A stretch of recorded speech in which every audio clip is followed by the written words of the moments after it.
古称近郊，涧水特有的植物正肆意生长。初见者常将其误认作野草，殊不知淤泥之中潜伏着鲜甜与脆嫩。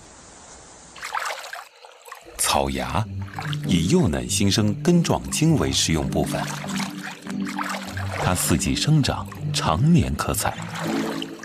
采摘时颇为辛苦，只能以手上下求索。草芽长而直，粗细如食指，顶部呈锥形，因通体雪白，酷似象牙，又名象牙菜。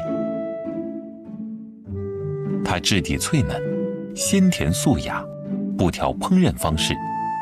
爱吃懂吃的涧水人也以一桌草芽宴令其大放异彩。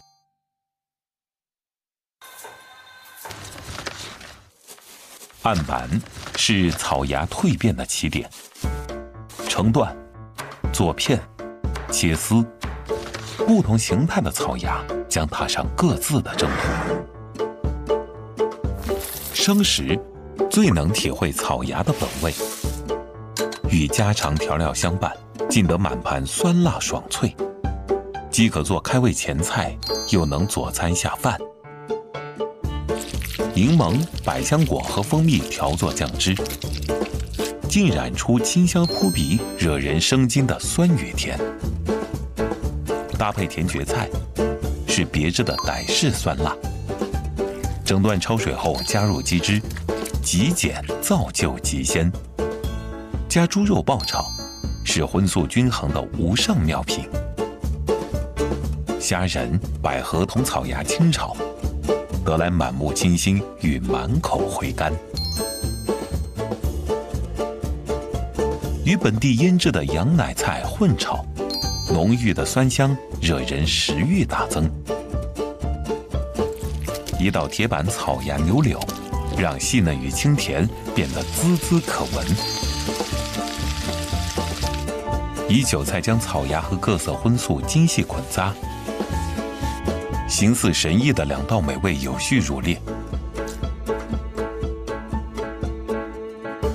或是以一双巧手，让草芽在盘中开出花来。蒸熟后，淋上猪骨汤和鸡汤调配的芡汁，即是口感新颖、咸鲜微甜、雅致悦目的草芽料理。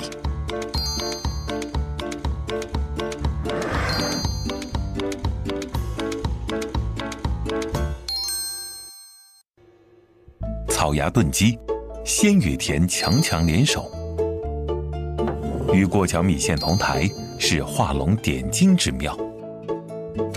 混入蛋液和气锅之中，注定是块头的焦点。草芽可独领风骚，亦可作辅作衬。裹面粉过油，淋上糖醋汁，酸甜如清风拂面。即使藏于狮子头之中，甜与脆依旧是口感的担当。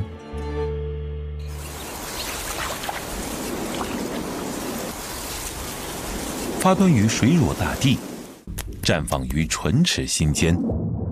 草芽的甜嫩和清丽，内敛而包容，任风拂四季，它从不惧枯荣，一直在疯长。